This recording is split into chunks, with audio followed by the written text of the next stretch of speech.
Francesco Sanna, governatore Panathlon Sardegna, Area 13, intanto complimenti, rinnovata nella sua carica.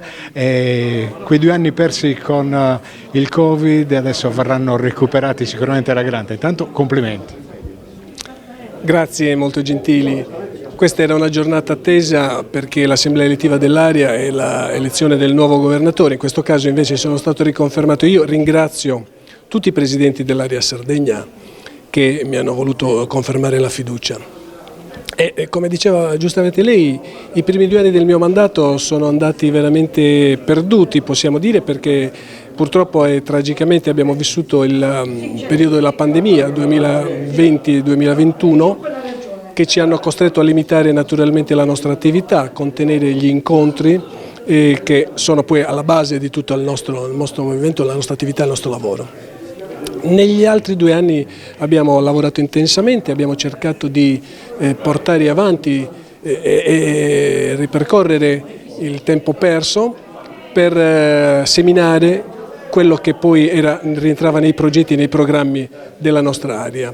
Finalmente possiamo raccogliere i frutti del lavoro intenso di questi 2 anni e posso ufficialmente comunicarlo che è nato proprio in questi giorni il nuovo Panathlon Club di Cagliari e abbiamo nei programmi l'apertura di altri 2 club. Questo ci rende felici e orgogliosi perché la famiglia dell'Area 13 aumenta e perché l'impegno dei soci sia portato al servizio della collettività e della società dove noi operiamo ed esercitiamo il nostro impegno. Presidente, ci è piaciuta molto la sinergia che si andrà a creare, visto che ci sono delle proposte in itinere, per esempio con l'Area 6 toscana. Credo che uscire fuori dai nostri confini, non solo chiaramente per i vari distretti sardi, significhi dare ancora più visibilità a quelle che sono le valenze del vostro lavoro.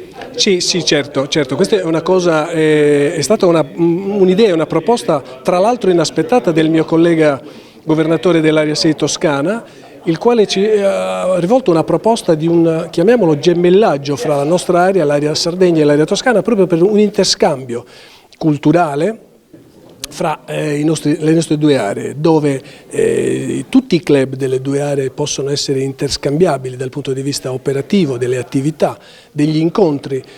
Tra l'altro questo rientra anche nello statuto del Panathlon, cioè l'amicizia fra i soci è uno dei principi cardine del Panathlon, l'amicizia, le relazioni e oltretutto poi uno scambio di idee e di iniziative che nessuno vieta possa essere copiati tra i club della Toscana e i club sardi e questo veramente ne siamo felici e sicuramente è un progetto che porteremo a termine. Ancora in bocca al lupo per questo mandato così inseguito, tra virgolette, però che merita sicuramente le sottolineature di qui sopra e buon lavoro perché noi ci saremo. Grazie mille, sono molto felice per questa giornata, vi ringrazio per la vostra presenza, ringrazio la stampa anche per aver dato risalto a questa giornata per la quale posso garantire il massimo impegno perché il Panathlon è alla base di tutto per noi. Grazie.